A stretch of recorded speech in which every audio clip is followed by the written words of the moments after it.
Now let's look at how economists think and what the economic way of thinking is and how we might attack answering the questions that are posed to economists. Well, economists in general use assumptions to simplify the world. We're going to build economic models that have supply and demand graphs that are going to interact with each other. We're going to have a demand and a supply. And then we're going to try to look at how the decisions of producers interact with decisions of consumers and how those interactions determine the quantity and the price of a good or a service. Now, when we build this model, which we're going to learn a lot about in this course, when we build this model, we have to make assumptions to simplify how the world works. Right? One of those assumptions is we're going to isolate the variables that we look at. Right? In this model, we're looking at a variable of price and quantity and how changes in the price might affect the quantity. We call this a ceteris paribus assumption, right? That any variable that affects the supply and demand of a good or a service is held constant. So we isolate two of the variables that we're looking at, assuming everything else is held fixed. Now, this is an oversimplification of how the world works, because in reality, all kinds of things happen at the same time. But it makes it very hard to answer questions if we're trying to look at how everything in the world changes all at the same time. So we're going to isolate the variables that we're interested in looking at, assuming that we're holding other variables constant.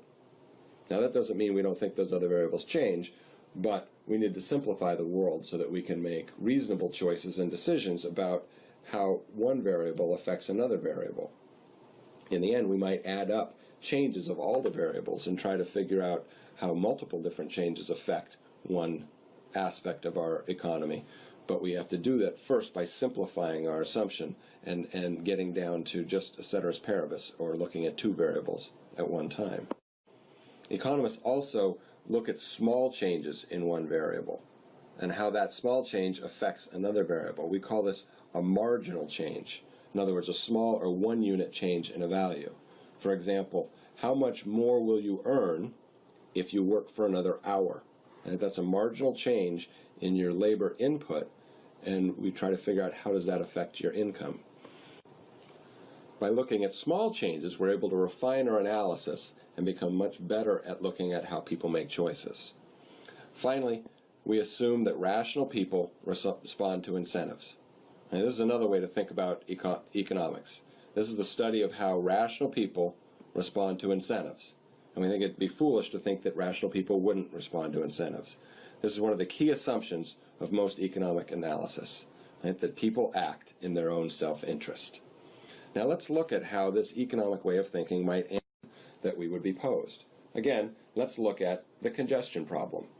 We're assuming, as an economist, how are we going to approach the problem of traffic congestion?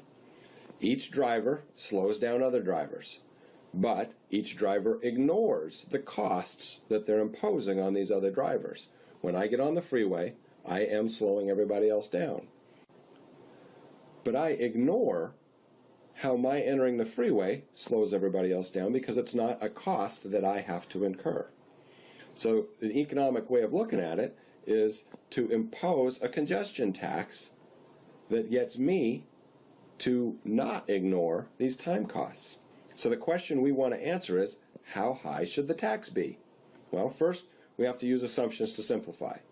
And if we looked at how every single car affected other people's travel time, and that was different for every car, that would be too complicated. So we're going to assume that every car has the same effect on travel time of other cars.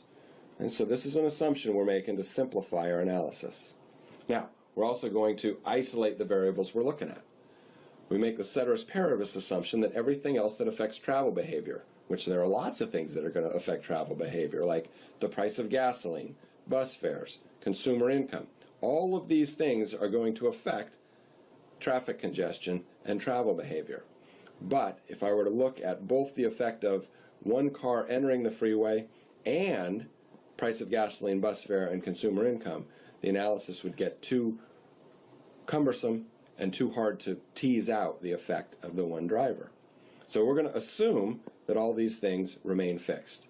Right? So we make an assumption to simplify the world. One of those assumptions is that every car that enters the freeway affects other people's travel time the same. We also assume that other variables that affect travel behavior are held fixed. And then we're going to think at the margin. What's the effect of one car going on the highway? Okay, so if the marginal driver, or if one car enters the highway, and there are 900 other commuters on the highway, how does that one car affect those 900 commuters? Let's assume that it causes those 900 drivers to add another 2 seconds to their highway time. Now this doesn't seem like very much, 2 seconds added to highway time. But if we add that up across 900 cars, that's an additional 30 minutes that everybody on the highway has to add to their day. Not total 30 minutes to each driver, but adding 2 seconds to each driver adds 30 minutes of total travel time for the commuters on the highway. So if the value of time, suppose that the value of time is $16 per hour, then the appropriate congestion tax would be $8. And if I drive on the freeway, I slow down everybody else on the freeway by a total of 30 minutes, and if time is worth $16 per hour, I've cost the drivers on the freeway $8.